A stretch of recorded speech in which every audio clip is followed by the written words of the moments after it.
20% thereabouts of young people now hypothetically identify as somewhere on the LGBT, etc., alphabet spectrum.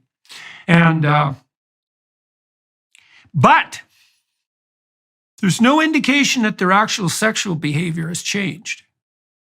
So if you look at the girls, for example, who identify as bisexual, and I suppose that's the most common of the identity transformations, they're no more likely to have had a same-sex partner than they were 25 years ago. That's pretty interesting, because you'd think that human sexual behavior might be mutable because of social pressure to some degree. And, what you say about yourself, that's obviously more susceptible to psychological pressure than what you do.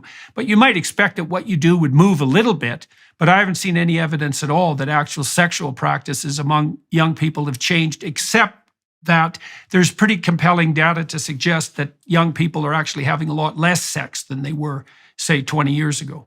If you just look at the data on this, Jordan, I mean, the consumption of pornography, of course, is, as you would expect, given its availability everywhere, is just off the charts.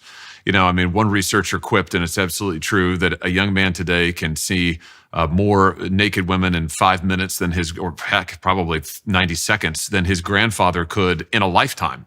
So that's, technology has made that available. And as you might expect, given the dopamine effects here, the more porn men watch, especially young men, the more porn they want to watch. And then you ask, well, what happens over time? And what the data, there's an increasing body of data on this. And what it shows is that you spend more time on screens, you spend less time in real human relationships. So massive porn consumption tends to inhibit dating. It tends to inhibit healthy self-image. For men, it tends to inhibit confidence, actually. It's just the reverse of what the porn industry, I think, would sell, right? They would sell that, hey, this is a sign of machismo. This is a sign of you're a real man. It's actually porn consumption, particularly.